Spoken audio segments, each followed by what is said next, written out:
আসসালামু আলাইকুম। আমরা আমাদের সিঁড়িঘরে যে টপ ডিটিংয়ে ছিলাম তার জন্য আজকে আমরা নিয়ে যাচ্ছি বেশ কিছু কবুতর। আমরা এই কবুতরগুলো একজনের বাড়ি থেকে নিয়ে আসছি এবং রাতের বেলা নিয়ে আসছি, কারণ দিনের বেলা গেলে এসব কবুতর সেভাবে ধরা যায় না।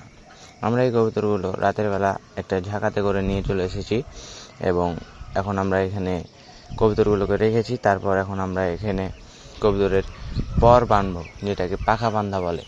এখানে আমরা সুন্দরভাবে টেপ মেরে দেব যেন কবুতরগুলো উড়তে না পারে। তারপর আমরা চলে যাব আমাদের বাড়িতে এবং ওখানে নিয়ে গিয়ে কবুতরগুলোকে ছেড়ে দেব। যেহেতু এই বিষয়ে আমি নতুন, আমি কবুতর সম্বন্ধে তেমন কিছুই জানি না, সেহেতু আমার দুটো বড় ভাই আমাকে খুব ভালোভাবে সাহায্য করছে।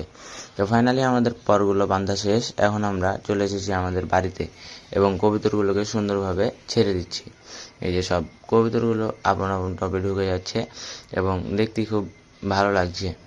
তো ফাইনালি আমরা আমাদের কবুতরগুলোকে সুন্দরভাবে ছেড়ে দিলাম। কবুতরগুলোকে ছেড়ে দেওয়ার পর আমরা পড়েছি আরেক বিপাক সমস্যায়, কারণ যেহেতু আমরা নতুন সেহেতু কবুতরগুলো নতুন। যেখান থেকে আমরা নিয়ে এসেছি সে ভাই তো আমাদের সাথে আসেনি। আমরা এর জোড়াগুলো ধরে পাচ্ছিলাম না, কোনটার জোড়া কোনটার সাথে হবে তা নিয়ে আমরা খুবই কনফিউজ ছিলাম, মানে যাকে বলে হতাশ। কোনোভাবেই আমরা জোড়াগুলো মেলাতে পারছিলাম না। পরবর্তীতে আমরা প্রতিটা ঠপে একটা একটা এরকম কবুতর রেখে চলে গেছিলাম। যেহেতু এগুলো একটার সাথে আর একটা জোড়া খায় না, মানে সকালবেলা আমরা এসে তখন দেখবো যে কোনোটা মারা গেছে কিংবা কোনোটা হয়ে গেছে, অসুস্থ হয়ে গেছে। এই কারণে আমরা প্রতিটা খপে একটা একটা করে কবুতর রেখে চলে গেছিলাম। তো ফাইনালি আমাদের কবুতরগুলো এখানে রাখা শেষ। আমাদের জন্য সবাই দোয়া করবেন। আসসালামু আলাইকুম। আল্লাহ তাআলা যেন আমাদের ব্যবসাতে বারাকা দান করেন।